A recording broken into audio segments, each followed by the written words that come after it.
अवधूत चिंतन श्री गुरुदेव दत्त श्री स्वामी समर्थ जय जय स्वामी समर्थ। श्री गुरुचरित्र अध्याय 5 मराठी भावार्थ। जो कोणी हा अध्याय मनोभावे ऐकेल त्याला उत्तम संततीही प्राप्त होईल। अध्याय 5 कलियुगात पीठापूर या दक्षिण भारतातील एका नगरात आपळराज व सुमित हे ब्राह्मण दाम्पत्य राहत होते। त्यांना पुष्कळ मुले झाली, पण त्यातील 2च जगली। त्यातला एक आंधळा व दुसरा पांगळा होता।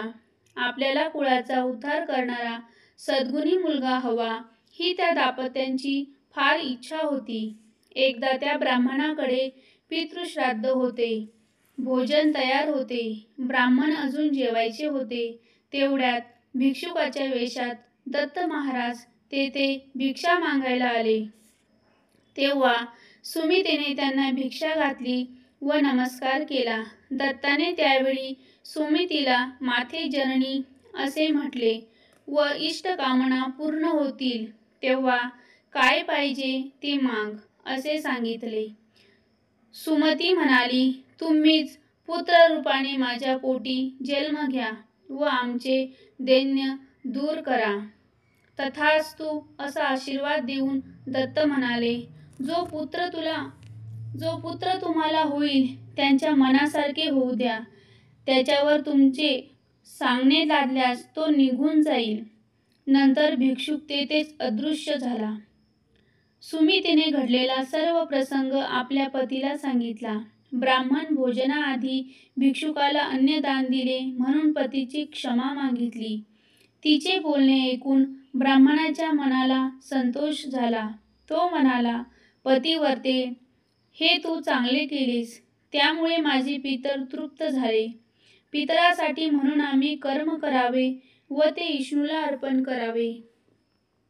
तो त्याने साक्षात आमच्या घरी येऊन भिक्षा स्वीकारावी याचे नवल वाटले। पुढे कालांतराने सुमितीला पुत्र झाला। त्याचे नाव श्रीपाद ठेवले, कारण तो त्रिमूर्ती दत्ताने भक्तजनाचा उद्धार करण्यासाठी स्वतःच घेतलेला अवतार होता। पुढे त्या ब्राह्मणाने 7व्या वर्षी त्या मुलाची मुंज केली। श्रीपाद पुढे वेदपठण शिकला।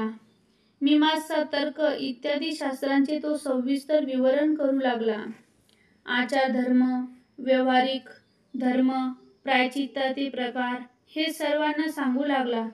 हे ऐकून नगरातील सर्व लोक नवल करीत असत व हा पुढे मोठा कर्तृत्ववान अवतार होईल असे म्हणत। वेदांतातील भाषांचा अर्थ तो ब्राह्मणांना सांगत असे। श्रीपाद 16 वर्षाचा झाला तेव्हा त्याचे आईवडील त्याचा विवाह करण्याचा विचार करू लागले। तेव्हा श्रीपाद म्हणाला, तुम्ही माझा विवाह करण्याचा बेत करता, पण मी माझा विचार करून ठेवला आहे। वैराग्य हीच माझी पत्नी, तिच्याशीच विवाह करण्याची माझी इच्छा आहे। ती वैराग्य स्त्री आणलीस तर मी विवाह करील। मी तापसी आहे, ब्रह्मचारी आहे। योगेश्वरी वाचून अन्य स्त्रिया मला नकोत, हे माझे बोलणे निर्धाराचे आहे असे समजा। माझे नावच श्रीवल्लभ आहे। तेव्हा त्रिमूर्ती दत्ताच्या या अवतारात त्यांचे नाव श्रीपाद श्रीवल्लभ असे झाले। त्यांचे बोलणे ऐकून सुमित अत्यंत दुःखी अंतःकरणाने श्रीपादला म्हणाला, तुझ्यामुळे आम्हाला आमच्या दुःखाचा विसर पडला। तू आम्हाला म्हातारपणी सांभाळशील, आम्हाला दैन्यापासून दूर ठेवशील असे वाटत होते। तुझे वडील बंधू एक पांगळा व दुसरा आंधळा आहे। त्याचे पोषण आता कोण करील? आमचे रक्षण कोण करील?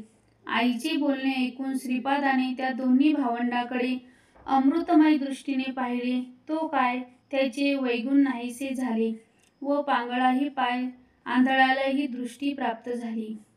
महात्म्याच्या दृष्टिपाताने त्या मुलांना योग्यता प्राप्त झाली।